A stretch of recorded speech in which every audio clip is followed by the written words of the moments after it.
Hello friends, welcome to Leelalicious. Today we are making Coconut Flour Pumpkin Spice Muffins.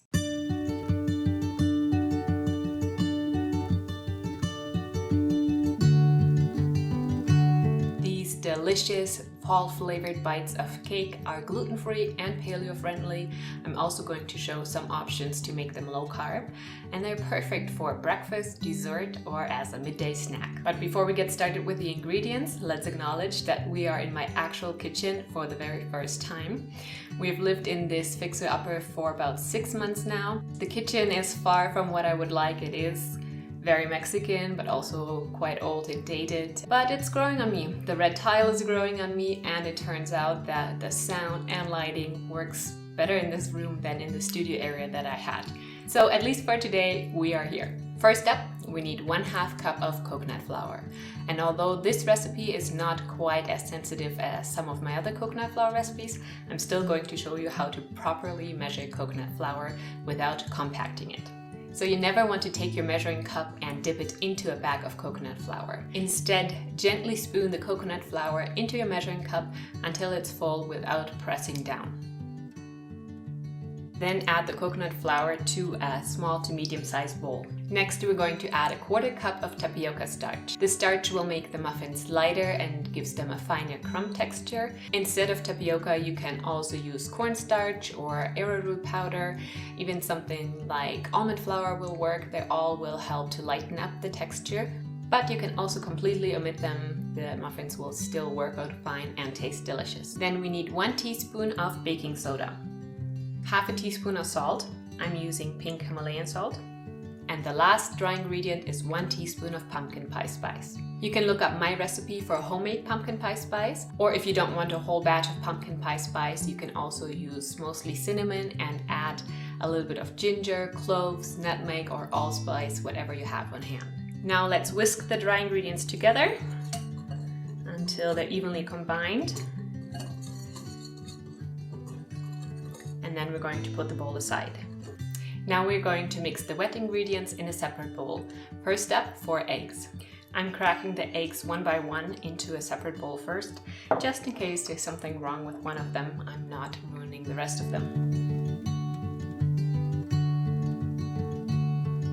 To the eggs, we're going to add 2/3 of a cup of pumpkin puree, as well as 1/2 cup of melted coconut oil.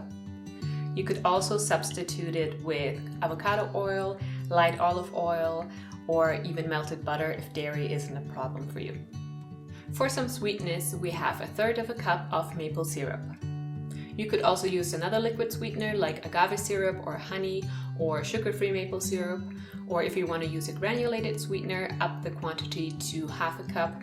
You can use just granulated sugar or coconut sugar, or even granulated sweetener that has about the same sweetness level as sugar.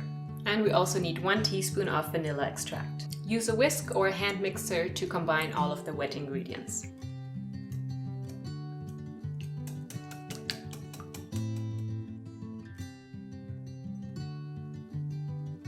Once the wet ingredients are smooth and evenly combined, you can add the dry mix on top and then use a whisk or a spatula to combine the two.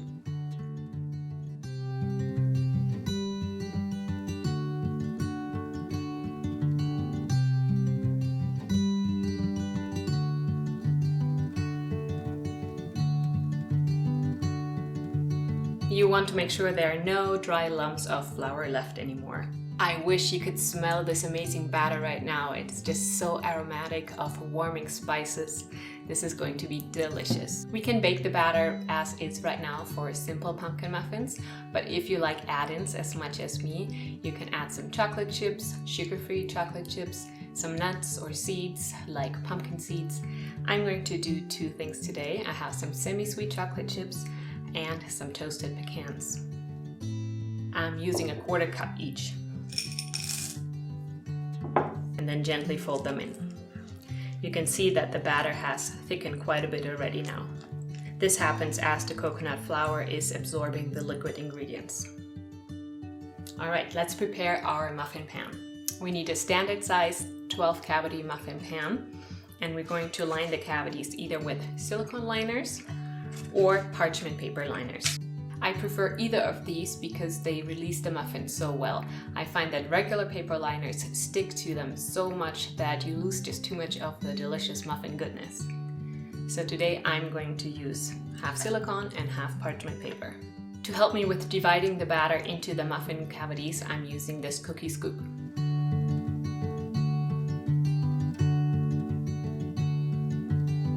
And now, just for fun, I'm going to add a few more of the add-ins, the toasted pecans and chocolate chips on top of each muffin. And now we're going to bake our muffins in an oven preheated to 375 degrees Fahrenheit for about 17 to 20 minutes. There's a few different ways to tell when the muffins are done. One of the first indicators is when your kitchen suddenly smells deliciously of pumpkin and warming spices and a baked treat. You can also insert a toothpick or wooden skewer into the center of a muffin, and if it comes out clean, they're done. Another way is to gently press into the tops, and if they jump right back, you know they are done. But if the indentation stays for a while, you know it's still a little bit gooey and needs a couple more minutes in the oven. After baking, let the muffins cool in the muffin tin for about 10 minutes, and then I like to transfer them to a wire rack to cool completely. Look at these beauties. Sometimes I can't even wait to let them cool down fully before I have to start enjoying one. These coconut flour muffins are best stored in an airtight container. On the counter at room temperature, they will last only about 2 to 3 days. In the fridge for about a week, and you can also freeze them for, I want to say, 3 to 6 months or so. And this is how you make coconut flour pumpkin spice muffins. Thank you so much for watching and baking along with me. Please like and share this video. Let me know in the comments what you think of this video, which other recipes you would like to see. I love your input. Until next time, bye!